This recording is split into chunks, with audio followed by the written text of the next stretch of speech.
Halo, nama saya Timothy, mahasiswa S2, Magister Manajemen UKI.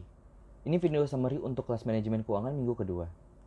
Minggu kedua ini kami mahasiswa membahas mengenai Good Corporate Governance, 4 cornerstone mengenai corporate finance, dan time value money. Pertama adalah GCG atau Good Corporate Governance, di mana itu adalah prinsip-prinsip yang mendasari suatu proses dan mekanisme pengelolaan perusahaan berdasarkan peraturan perundang-undangan dan etika berusaha. Prinsip-prinsip ini ada 5 yang menjadi dasar GCG, yaitu pertama adalah transparansi, di mana ada keterbukaan informasi yang cukup, akurat, dan tepat waktu kepada para pemangku kepentingan.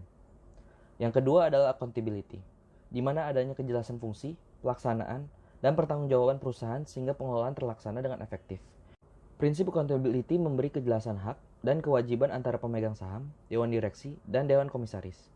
Yang ketiga adalah responsibility, di mana adanya kesesuaian pengelola perusahaan terhadap peraturan dan prinsip koperasi yang sehat. Contoh dari prinsip bertanggung jawab adalah keselamatan pekerja, kesehatan pekerja, dan pajak.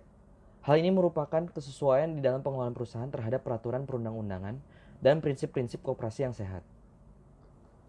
Yang keempat adalah independensi atau kemandirian, di mana adanya pengelola perusahaan secara profesional tanpa beraturan kepentingan dan pengaruh dari pihak manapun yang tidak sesuai dengan undang-undang serta prinsip koperasi yang sehat.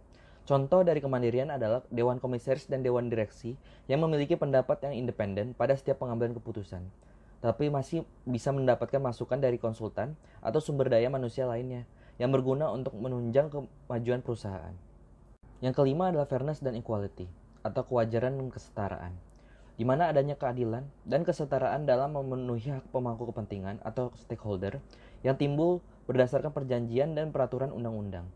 Contoh dari fairness adalah perlakuan yang setara kepada publik, otoritas pasar modal, komunitas pasar modal, dan pemangku kepentingan. Karyawan juga diperhatikan dengan baik, hak serta kewajibannya secara adil dan wajar.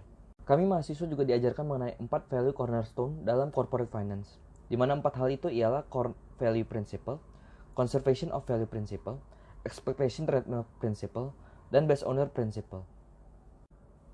Di minggu kedua ini, kami mahasiswa juga diajarkan mengenai time value money, di mana nilai uang sekarang lebih berharga daripada besar uang yang sama di waktu mendatang.